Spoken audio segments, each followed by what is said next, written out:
प्रधानमंत्री नरेंद्र मोदी ने कहा है कि कांग्रेस के मैनिफेस्टो में मुस्लिम लीग की छाप दिख रही है। उनका तो पैदाइशी रिश्ता है मुस्लिम लीग से, इसलिए इसके सिवा कुछ नहीं दिखता। जब चुनाव हारने लगते हैं तो उनको हिंदू भी याद आते हैं, मुसलमान भी याद आते हैं। मैं आपको थोड़ा इतिहास की याद दिला दूं। श्यामा प्रसाद मुखर्जी जी जो सर्वोच्च नेता थे अपने काल के भारतीय जनता पार्टी के, वो सिंध सरकार और पंजाब की सरकार, बंगाल की सरकार, दो सरकारों में तत्कालीन मंत्री परिषद में ये शामिल थे।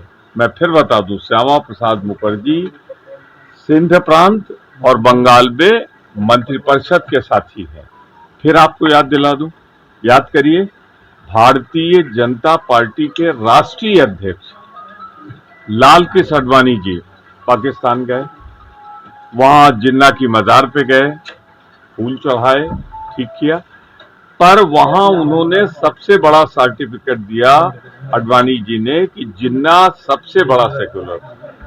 तीसरा याद दिला दूं आपको, उसी पाकिस्तान में जब मोदी जी काबुल से लौट रहे थे तो बिना किसी कार्यक्रम के लाहौर उतर गए और वहां पर प्रधानमंत्री तत्कालीन नवाज शरीफ की मां के चरणों में झुक गए। और यही नहीं, उन्होंने बिन बुलाए जाकर कुछ ऐसा किया कि कुछ ही दिन बाद कश्मीर में हमारे एयरपोर्ट पर, पठानकोट पर आक्रमण हुआ, जो कभी नहीं हुआ।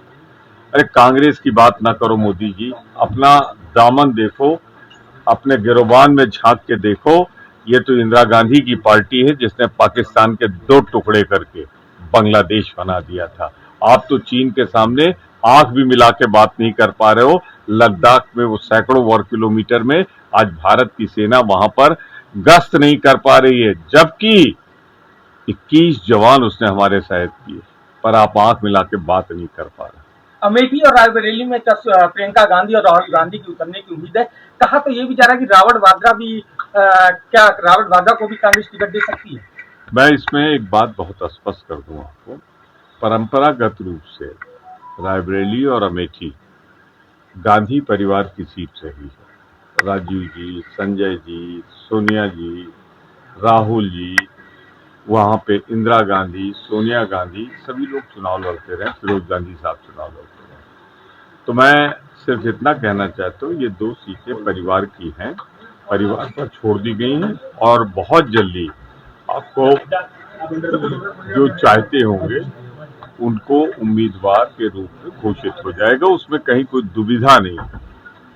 प्रधानमंत्री की एक कहानी कि हम भ्रष्टाचार की लड़ाई लड़ रहे हैं और किसी भी भ्रष्टाचारी को छोड़ेंगे नहीं, और इसीलिए ये लोग एकजुट हुए हैं। सबसे पहले उन्हें अपने खिलाफ कार्रवाई करनी चाहिए, अमित शाह जी के खिलाफ कार्रवाई करनी चाहिए, भारतीय जनता पार्टी की जो पार्टी की एक रजिस्ट्रेशन होता है उसे बंद कर देना चाहिए, क्योंकि जो अभी सुप्रीम कोर्ट के आदेश, पैसे तो छिपा रहे थे, इलेक्ट्रल बॉन्ड आया है, उसमें उन कंपनियों का पैसा लगा है जिसमें ईडी, सीबीआई इनकम टैक्स जांच कर रही थी।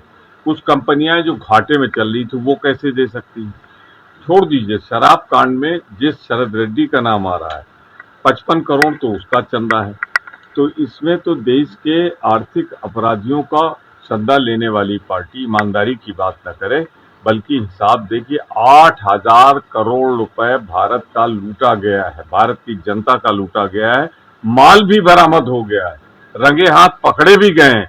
उसके बाद बेशर्मी से अगर भ्रष्टाचार से लड़ने की बात कर रहे हैं तो सबसे पहले इसका हिसाब दे दे इसकी जनता को, जो इलेक्ट्रल बॉन्ड में 8,000 करोड़ है। कांग्रेस के कई नेता इस समय जो पुराने साथी रहे हैं छोड़ के दूसरी पार्टियों में जा रहे हैं।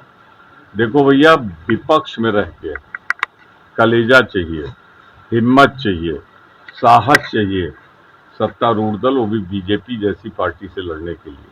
जो कमजोर दिल के हैं या जो जैसे भ्रष्ट थे, आप देखिए ना महाराष्ट्र में क्या हुआ है, जिनको एक दिन पहले भोपाल में प्रधानमंत्री जी बोले 3 दिन पहले कि 1,40,000 के घोटालेबाज हैं, उन्हें महाराष्ट्र में सरकार में शामिल कर लिया और वित्त मंत्रालय दे दिया ईमानदार लोगों को।